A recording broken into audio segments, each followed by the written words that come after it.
The sun beat down on the dusty plaza of San Miguel del Valle, a forgotten town in the mountains of southern Mexico, where time moved slower than the mules that hauled water from the creek. It was auction day, and the men had gathered under the shade of the municipal building's crumbling portico, their hats tilted low, their boots scuffed from decades of hard labor. Tomas Vargas stood at the edge of the crowd, his calloused hands folded across his chest. He was 43 years old, thin as a fence post, with skin darkened by the sun and eyes that had learned not to hope for much. He owned 6 hectares of rocky land where corn struggled to grow, a wooden house with a tin roof that leaked when it rained, and a wife who prayed every night that something would change. The auctioneer, a fat man named Delgado who wore a stained guayabera and smelled of tequila, stood on the steps and shouted into the morning air. His voice carried across the plaza, rough and nasal, cutting through the murmur of conversation and the distant braying of donkeys tied to the fence posts. Next lot, the old mission church of Santa Cruz de los Olvidados, half a kilometer north of town. No roof, no doors, foundation cracked, total ruin. He waved a yellowed paper as if it were worth something, the edges torn and stained with coffee rings. The men shifted their weight, spat into the dust, exchanged knowing glances. Starting bid, 2 pesos. Laughter rippled through the crowd like wind through dry corn stalks. Someone spat tobacco juice into the dirt, leaving a dark stain that spread slowly in the heat. 2 pesos for that pile of stones, said Hernandez, the butcher, a broad man with a belly that strained his belt and forearms thick as fence posts. I wouldn't take it for free. The walls will collapse by winter. It's been condemned for 20 years, added Morales, who owned the feed store and considered himself an expert on everything. The foundation is cracked. The bell tower fell in the earthquake of '98. There's nothing there but ghosts and rattlesnakes. And curses, said old Mendoza, leaning on his cane. The priests abandoned it when the revolutionaries came through. They say soldiers shot 3 men against that altar. Blood won't wash out of those stones. More laughter, more spitting. The men enjoyed their own wisdom, their certainty that nothing good ever came from the past. Tomas had passed the ruin many times. It sat on a hilltop surrounded by thorny mesquite and broken walls. Its bell tower collapsed into a heap of rubble covered in vines. The locals said it was cursed.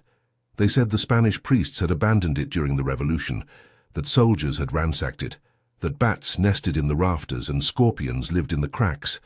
They said nothing good had ever come from that place. But Tomas saw something else. He saw land. He saw stone that could be salvaged and reused. He saw a hilltop with good drainage, where his goats could graze without crossing onto someone else's property or getting tangled in barbed wire. He saw opportunity where others saw only decay. He raised his hand, slowly, deliberately. 2 pesos. The plaza went silent. The men turned to stare at him. Then the laughter came, louder this time, cruel and mocking, echoing off the whitewashed walls of the municipal building. Vargas has lost his mind, someone said. He can't feed his family and he's buying ruins, said another, slapping his knee. Maybe he thinks he'll find treasure, Hernandez added, his voice dripping with sarcasm. Like the old stories the grandmothers tell. Spanish gold buried under the altar. The crowd roared with laughter. Even Delgado grinned, showing yellowed teeth. You're serious, Vargas? Delgado asked, squinting at him through the bright sunlight. Yes. You understand, the property is sold as is. No refunds, no complaints. You own the ruin and everything under it, but don't come crying when the walls fall on your head. I understand. Sold. To the fool who thinks rubble is gold. The men laughed again as Tomas walked forward through the crowd, feeling their eyes on him, hearing their whispers. He reached the steps and handed over 2 coins, worn thin from use, 1 peso piece from 1950 and another from 1957, both dark with tarnish. Delgado gave him a scrap of paper with a government stamp and a signature so careless it looked like a chicken had walked across the page. Good luck with your castle, Vargas. May the ghosts treat you well. Tomas folded the deed and slipped it into the pocket of his worn denim shirt. He said nothing. He had learned long ago that men who laughed at others rarely built anything themselves. They spent their days in the shade, drinking beer, complaining about the government, and watching other men work. He walked back through the plaza, past the men still chuckling, past the women selling fruit from wooden crates, past the church where Father Ruiz stood in the doorway, watching with mild curiosity. The priest nodded slightly. Tomas nodded back. That evening, his wife Elena stood at the stove in their small kitchen, stirring beans in a clay pot blackened from years of use. The room smelled of wood smoke and cumin. Their daughter Maria sat at the table doing homework by the light of a kerosene lamp, her tongue stuck out in concentration as she copied words from a battered textbook. Elena's face was lined with worry, her hair tied back with a faded ribbon that had once been red, but was now the color of dried roses. She didn't look at him when she spoke. "They say you bought the old church." "I did." "For 2 pesos?" "Yes." She turned to look at him then, her eyes tired but not angry. "Why, Tomas? We have nothing. The corn is dying because there's been no rain. The goats are thin. We owe Morales 40 pesos for feed. Why would you spend money on a ruin?" He sat at the table and removed his hat, setting it on the worn wood surface. His hands were scarred and rough, the nails broken and dirty despite washing. He looked at those hands for a moment before answering. "Because it's land, and land is the only thing they can't laugh away. I can salvage the stone, build a better pen for the goats, let them graze on the hilltop where the grass is better, maybe plant some nopal along the walls." Maria looked up from her homework. "Papa, is it true the church is haunted?" "No, mija, it's just old. People are afraid of old things they don't understand." Elena turned back to the stove, stirring slowly. She had married him because he was steady, because he didn't drink or gamble, because he worked without complaint from dawn until dark. But she had also married him knowing they would never be rich, that their life would be hard, that their children would inherit struggle just as they had. "What will you really do with it?" she asked quietly. "Clear the stones. Use what I can. See what's there." She nodded slowly and said nothing more. But later, after Maria had gone to bed and they lay together in the darkness listening to the tin roof creak in the wind, she whispered, "Just don't let them call you a fool for too long." "I won't," he said, though he wasn't sure if he was making a promise or a prayer. Chapter 2. The Discovery.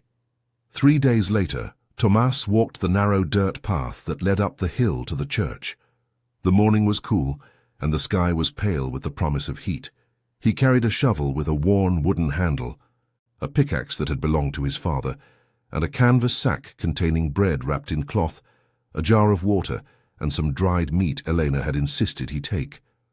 The path was overgrown with weeds and scattered with loose stones that rolled under his boots. Lizards darted away as he climbed, disappearing into cracks in the rocks. A hawk circled overhead, riding the thermal currents, watching for rabbits or field mice. The ruin stood against the sky like a broken tooth, its limestone walls weathered to the color of old bone. The walls were built from massive blocks, each one cut and fitted by hands long dead, hands that had worked under the authority of Spanish priests who believed they were building something eternal. The roof had caved in decades ago, leaving only the skeleton of wooden beams rotting in the sun, covered in dried vines and bird nests. Tomas set down his tools at the entrance and stood for a moment, looking up at what remained of the structure. The doorway was tall and arched, carved with symbols he didn't recognize, crosses and flowers and words in Latin worn smooth by wind and rain. Above the door, a niche held a headless statue of a saint, its arms raised in blessing or warning. He walked through the empty doorway into the interior.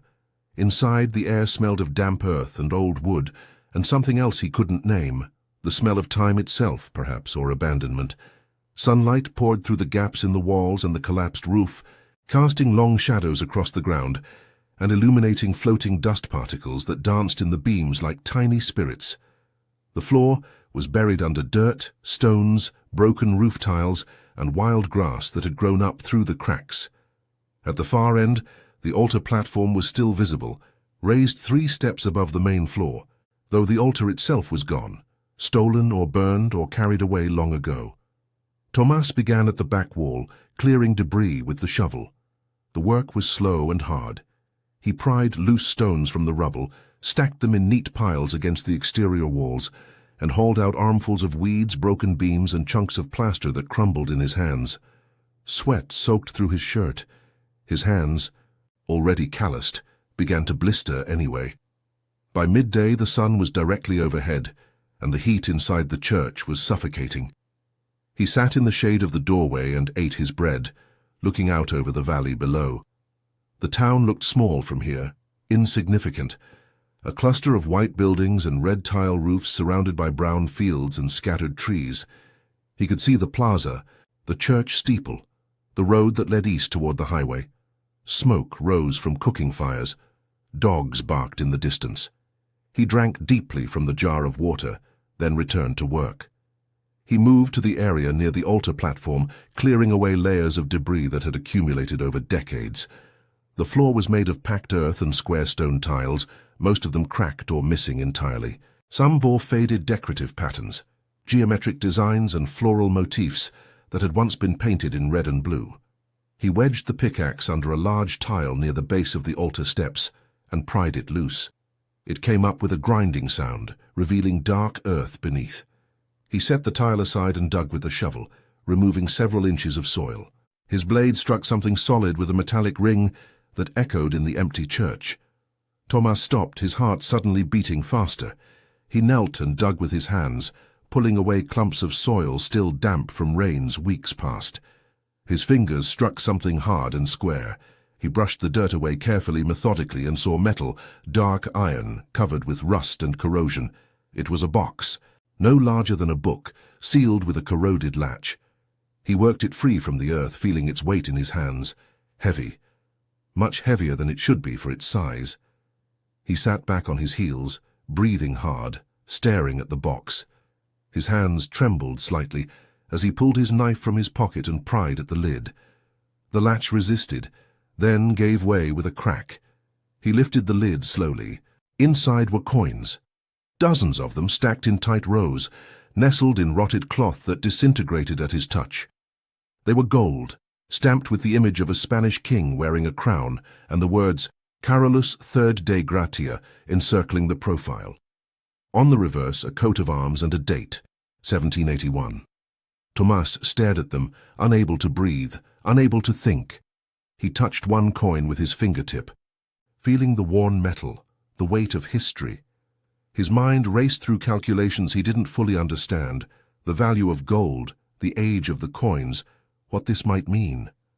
He closed the box quickly and looked around, suddenly afraid someone might see, though the hilltop was empty, and the valley below showed no signs of movement.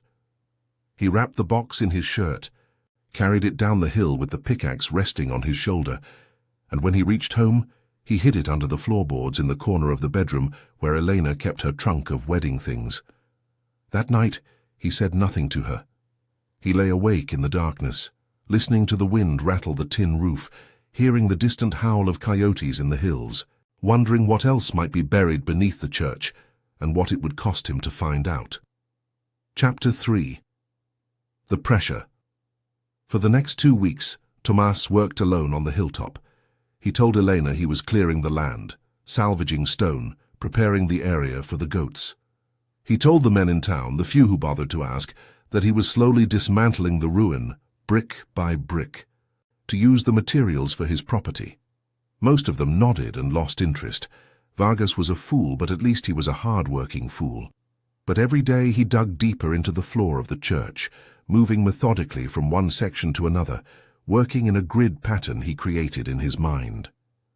He discovered the Spanish had built the church over an older structure, perhaps an indigenous temple or ceremonial site. The foundations went deeper than they should have, and the floor concealed chambers and spaces that made no architectural sense unless they had been designed to hide something. He found more boxes. Some were small, no bigger than his fist, filled with gold coins from different years and different kings. Others were larger, wooden and iron-bound, containing silver chalices blackened with age, candlesticks as tall as his forearm, ornamental crosses encrusted with stones he thought might be emeralds or rubies, and religious medallions wrapped in rotted silk cloth that fell apart when he touched it. He found a leather satchel, sealed with wax that cracked when he opened it. Inside were papers written in Spanish, the ink faded to brown, the edges brittle and torn. He couldn't read Spanish well, but he recognized numbers and names, inventories, he thought, or records of some kind. Lists of items and weights and values that corresponded to nothing in his experience. He hid everything under his house, crawling into the narrow space beneath the floorboards, where the air was damp and smelled of earth, and where spiders built webs in the corners. He stacked the boxes carefully, covering them with dirt and old planks, arranging them so they couldn't be seen, even if someone looked directly into the crawlspace. But people began to notice his routine. Hernandez the butcher saw him walking up the hill every morning before dawn and returning every evening after dark, his clothes covered in dust, his hands scratched and bleeding. He mentioned it to Morales. Morales mentioned it to his wife. His wife mentioned it to the women at the market. The women mentioned it to their husbands. Rumors started to spread, quiet at first, then louder. Vargas was digging for something. Vargas had found something. Vargas was acting strange, secretive, protective. The mayor, a thin man named Campos, who wore tailored shirts and a silver watch chain and owed money to half the town through various schemes and failed businesses, began asking questions. He stopped by Morales's feed store one afternoon, leaning against the counter, making conversation. "What's Vargas doing up at that old church?" Morales shrugged, weighing out corn for a customer. "He says he's clearing land, salvaging stone. Every day. Every day. For 2 weeks? More like 3 now." Campos stroked his chin, his eyes narrowing. "That's a lot of work for a pile of rubble." One afternoon Campos rode up the hill on his horse, a fine black mare that made Tomas's old mule look like a skeleton. He dismounted near the church entrance and tied the reins to a mesquite branch, then walked through the doorway with his boots clicking on the stone tiles. "Vargas!" he called out, his voice echoing in the empty space. "What are you doing up here?" Tomas straightened from where he'd been working near the altar, shovel in hand, sweat running down his face. "Clearing land, like I said." Campos walked slowly through the interior, his eyes scanning the piles of sorted stone, the holes in the floor where tiles had been removed, the mounds of dirt stacked against the walls. He was a man who noticed details, who looked for advantage in every situation. "You've been digging, removing rubble. These holes look very organized, very methodical." Campos knelt and examined one of the excavated areas, running his fingers along the edge. "You're looking for something." "I'm clearing the floor so I can see what's usable." Campos stood and brushed the dirt from his hands, smiling in a way that made Tomas's stomach tighten. "People are saying you found something. People are saying you come up here before sunrise and leave after dark. People are saying you're hiding something. People say a lot of things. True. But you've been coming here every day for weeks. You've been working alone. You haven't hired help, haven't asked for equipment, haven't told anyone what you're really doing. That makes a man wonder, Vargas." Tomas said nothing. He stood with the shovel in his hands, waiting. Campos stepped closer, dropping his voice to something almost confidential, almost friendly. "If you found anything of value, Vargas, anything historical, anything colonial, it belongs to the state. This land was church property. Anything buried here is protected by federal law, cultural patrimony. You understand? I bought the land legally. Delgado gave me the deed. You bought a ruin, a structure, not what's inside it, not what's underneath it. There's a difference, and the law is very clear about that difference." Tomas met his gaze, his jaw tight. "I've found nothing but stones and dirt." Campos studied him for a long moment, his eyes searching Tomas's face for any sign of deception, any crack in the facade. Then he smiled again, wider this time, and turned to walk back to his horse. "Keep digging then, Vargas, keep clearing your land. But remember, if something turns up, something valuable, the government will hear about it. I'll make sure of that. And you won't like what happens next. They'll take everything. They'll fine you for not reporting it. They'll investigate where you got the money to buy the land in the first place, what other things you might be hiding." He mounted his horse and looked down at Tomas from the saddle. "You're a poor man, Vargas. Stay a poor man. It's safer." He rode away down the hill, leaving Tomas standing in the doorway, his heart pounding, his hands gripping the shovel so tightly his knuckles turned white. That night, Elena saw the fear in his eyes when he came home. She waited until Maria was asleep, then sat across from him at the kitchen table, her hands folded on the worn wood. "What's wrong?" she asked quietly. Campos came to the church today. Her face went pale. What did he want? He knows I'm digging. He doesn't know what I found, but he knows something is there. Does he know what you've been bringing home? Not yet, but he will. Men like Campos always find out. She was silent for a moment, then asked the question they'd both been avoiding. What will you do? Finish the work, find everything that's there, then decide. And if he takes it from you? If the government takes it? Tomas looked at her, his voice quiet but steady. Then we'll have nothing. Same as before, same as always. She reached across the table and took his hand, her grip surprisingly strong. Then finish quickly, Tomas, before he brings others. Chapter 4. The Revelation. 2 more weeks passed.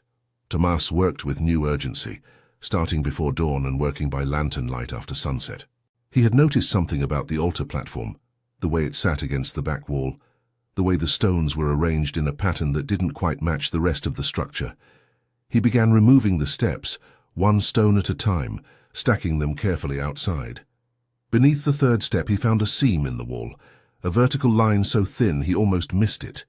He traced it with his fingers, feeling where the mortar was different, softer, newer than the surrounding stone. He took the pickaxe and began working at the seam, carefully, patiently, not wanting to damage whatever might be behind. The mortar crumbled, the stones loosened. After an hour of work, he pried the first block free. Behind it was darkness. He worked faster, removing more blocks, until he had opened a gap large enough to squeeze through. He lit his lantern and held it up to the opening, a passage, narrow and steep, leading down into the earth. His hands shook as he climbed through the opening and descended the crude stone steps, the lantern casting wild shadows on the walls. The air grew cooler, damper, smelling of minerals and time. The passage ended after 20 steps in a small chamber carved from the bedrock. The chamber was no larger than a bedroom, but it was filled. Gold bars stacked against the walls in neat rows, each one stamped with Spanish royal seals and numbers. Wooden crates, some intact, some collapsed with age, containing silver ingots wrapped in oilcloth. Iron-bound chests, their locks broken or rusted away, overflowing with coins. Gold and silver mixed together, spilling across the stone floor like grain from a torn sack. Religious ornaments, crosses, chalices, monstrances, reliquaries, piled in corners, some still gleaming despite the darkness, others tarnished black. And in the center of the chamber, on a stone pedestal carved with crosses and inscriptions, a leather-bound ledger as thick as a man's fist. Tomas stood frozen, unable to move, unable to comprehend what he was seeing. The lantern light reflected off gold and silver, turning the chamber into something out of a dream or a nightmare. He walked forward slowly as if approaching something sacred or forbidden. He opened the ledger carefully. The pages were filled with neat handwriting in Spanish, columns of numbers and dates and names. It was a record, an inventory of wealth collected by the Spanish crown from mines and tributes and churches across the region. The dates ranged from 1780 to 1810, 30 years of accumulation. The final entry was dated September 15, 1810, the day before Miguel Hidalgo declared independence in the town of Dolores, starting the revolution that would eventually drive Spain from Mexico. The priests had hidden everything here, waiting for ships that never came, waiting for reinforcements that never arrived. Then they had fled or died, and the secret had died with them. Tomas sat on the cold stone floor, overwhelmed. The value was beyond anything he could calculate or imagine. Hundreds of millions of pesos, perhaps, enough to change his life 10,000 times over, enough to change the town, enough to change everything. But he also knew what would happen the moment he revealed it. Powerful men would come, lawyers, politicians, criminals. They would fight over it, claim it, try to steal it. Campos would try to take credit. The government would seize most of it, and Tomas would be left with nothing but danger and envy, and maybe a bullet in the back on some dark road. He climbed out of the chamber and sealed the passage, replacing the stones carefully, mixing new mortar from lime and dirt and water, making it look as if the wall had never been touched. Then he walked down the hill in the darkness, thinking. The next morning he walked into the town's federal police station, a small concrete building with barred windows and a bored clerk at a desk, piled with papers and coffee-stained forms. The clerk looked up, annoyed at being interrupted. "What do you want?" "I need to report a discovery," Tomas said. "What kind of discovery?" "Colonial treasure, Spanish gold and silver, buried under the church of Santa Cruz de los Olvidados." The clerk stared at him for a moment, then laughed. "Is this a joke?" "No. I'm the legal owner of the property. I'm reporting it to the federal authorities before anyone else can claim it or accuse me of theft." The clerk's face changed. He reached for the phone. Within hours, the news spread through the town like fire through dry grass. By evening, federal agents arrived from the state capital in SUVs with tinted windows. By the next morning, archaeologists, historians, and lawyers descended on the hilltop with equipment, cameras, and official documents. The excavation took weeks. Every item was catalogued, photographed, documented, tested, and recorded. The ledger was authenticated by experts from the National University as genuine, dated to 1810, listing treasure meant for shipment to Spain during the chaos of revolution, but abandoned when the priests fled. The value was confirmed at over 300 million pesos. The town transformed overnight. Television crews arrived. Reporters interviewed everyone who had ever spoken to Tomas. The plaza filled with tourists and treasure hunters, and people selling cheap souvenirs of the discovery. Mayor Campos tried to claim the treasure belonged to the state, that Tomas had violated cultural heritage laws by not reporting it immediately, that he should be prosecuted for hiding historical artifacts. But Tomas had the deed, properly registered and stamped. He had reported the discovery to federal authorities as soon as he understood its scope. And under Mexican law, the finder on legally owned private land was entitled to compensation. The legal battle lasted 6 months. Lawyers argued in courtrooms in Mexico City and the state capital. The media followed every development. Some called Tomas a hero, a humble man who did the right thing. Others called him a fool for not keeping quiet and selling the treasure piece by piece on the black market. In the end, the courts ruled in his favor. The treasure was declared national patrimony, to be preserved in museums and studied by scholars. But Tomas, as the legal owner of the land and the discoverer who followed proper procedures, was entitled to 40% of the assessed value as a finder's fee under federal cultural property laws. 40% of 300 million pesos, 120 million pesos, enough to build a new house with running water and electricity and rooms for his children and grandchildren, enough to buy good land, to plant crops that would actually grow, to own cattle and goats that were fat and healthy, enough to send Maria to university, to help other families in the town, to live without fear of hunger or debt or the mockery of small men. The men who had laughed at him in the plaza never apologized. Hernandez the butcher pretended they'd always been friends. Morales offered to sell him anything he wanted on credit. Campos avoided him entirely, his political career damaged by his attempt to steal from a poor farmer who had followed the law. But none of that mattered to Tomas. One evening, months after the settlement was finalized and the money deposited in an account he barely understood how to use, he stood on the hilltop with Elena, watching the sun set over the valley. The church had been restored and turned into a museum. The chamber beneath the altar was now a protected site, visited by thousands of people who came to see where history had hidden itself for more than 200 years. Elena took his hand, her fingers warm in his. "Do you regret it?" she asked. "Buying the church?" "Yes, all of this. The attention, the cameras, the fighting." He shook his head slowly. "No. I saw what others didn't. I worked when they laughed. I followed the law when I could have stolen. That's enough." She smiled and leaned against him, and they stood together in silence as the light faded and the stars began to appear in the darkening sky. The church of Santa Cruz de los Olvidados became a national monument, a symbol of perseverance and integrity. The treasure was placed in museums across the country, each coin and bar and cross labeled with its history and significance.